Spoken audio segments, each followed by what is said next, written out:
Nigeria stands to benefit a lot from a stable Ecowas and stands to lose more from a destabilized West African subcontinent.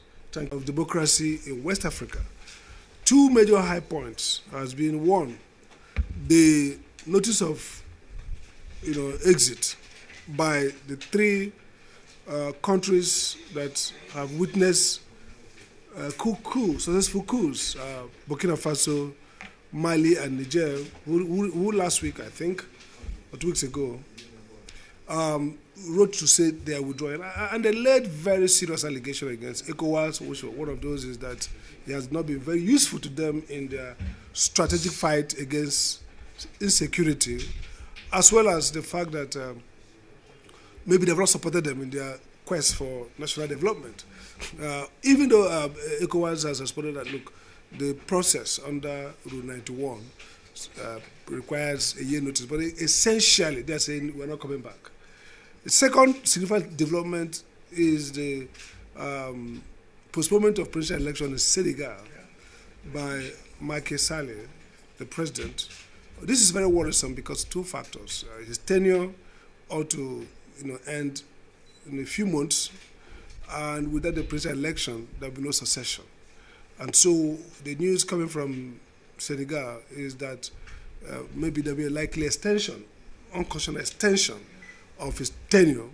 And this is the backdrop to the fact that he had struggled to amend the constitution, rather, to have another tenure, basically like a tenure elongation, and it wasn't successful. So maybe through the back door. So we've seen massive protests in the streets of Dakar. We've also seen repressive measures to maybe curtail that. All these are worrisome. For us, the Abuja School and the Safe Democracy Group West Africa considers the travel of democracy in West Africa as serious because of three factors. One, the West African sub-region is probably the poorest part of the world, as it were. Most of the poorest countries in the world, or some of them, if you look at the top 10, you see 1 or 2, 3 coming from West Africa. Secondly, it also occupies very undignified place in the list of terrorized and violent, fragile states. So if you look at the Sahel, which is where most of these countries are, Mali, Niger, Burkina Faso. If you look at the Gulf of Guinea itself, that's also troubled by terrorism, ISWA, local terrorist group, the Boko Haram, and all that stuff. And of course, some secessionist movements in the south part of Nigeria and all that. It's really a high-profile, fragile, region. So if you factor poverty, high poverty rate, and stagnant economic development, as you see from the GDP of much of West African states, very, very, very depressed, it means that the failure of democracy in West Africa is actually the failure of development, the failure of human welfare. So we are worried as a school that this is not just spiting Ecowas, this is not just spiting the Nigerian government, as some might see it because of Nigeria's leading role in stopping or speaking against the coup. This is actually serious challenge to sustainability of livelihood in West Africa. So this triple action, poverty, rising fragility and violence, and of course decreasing economic stagnation and depression in terms of economic growth, means that this should be a prime place for focus for Africans and international people. The geopolitics of West Africa requires more democratization. And so the Abuja School wants to not just condemn this development, but also to seek for explanation. Why is democracy failing in West Africa? Some people have also noted that some of these states are French-speaking. So it's just something in the dependency between West African states and France as a former imperial colonial power that makes this resort to coups and make democracy, unstable in this part of Africa. It doesn't mean that the Anglo-West Africa have everything perfect, but we've seen notable increase, uptick in coups and radical coups like the ones that are nationalistic, arising from French West Africa. So at the school, we are trying to interrogate what's the problem, what should be done. But we have resolved in this wise to set up the West African Democracy Observatory. The idea, like we did with the Election Observatory in 2023, is that this is a shaping story. This is a breaking story. It's still happening.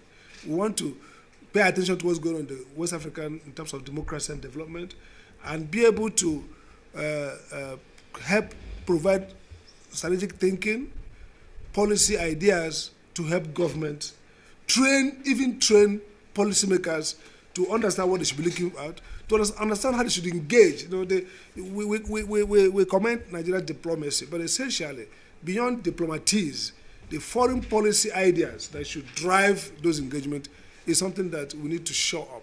So the school and the Civil Democracy Group are committed to trying to first understand what's going on, put it into a rational framework, see the variables driving it, and be able to offer ideas on what should be done to deepen democracy. Because essentially, this is one outcome of this is that this instability arises because of the failure of democracy itself to transform, to enable and empower the people. We are seeing failure of democracy globally, but the one in West Africa is existential, because elsewhere it creates room for dialogue, deliberation, but here it runs quickly into violent reactions, coups, counter coups, and basically diminishing the quality of life of people of West Africa. So we are focusing on accountability, on development, sustainability, innovation in thinking, saying how do we help to create policies that will strengthen democracy in West Africa, that will remove some of these push and pull factors and enable the deepening of the kind of democracy that creates development. Let me end on this note. We've also seen notable statesmen like Obasanjo recently come out and bewail the failure of democracy and say, look, maybe democracy is not suitable for us. Maybe we shouldn't have democracy. We want to interrogate these claims and ask ourselves critical questions. What version of democracy is more appropriate to West Africa? How does democracy interact with the developmental challenges, with the historical legacies, either of colonialism, post-colonialism, and so on and so forth? How do all these socio-economic factors influence the performance of democracy in Africa? So that we're not going to just have abstract discourse. We also look at the concretes that shape the outcome that we see as failure of democracy. So once again, I want to welcome all of us and to highlight that this is part of our Democracy in West Africa Observatory, which is a platform for us to continually assess, analyze, and intervene to strengthen democracy in West Africa, and to also strengthen Nigerian government's leadership of the Ecowas, because Nigeria stands to benefit a lot from a stable Ecowas and stands to lose more from a destabilized West African subcontinent. Thank you.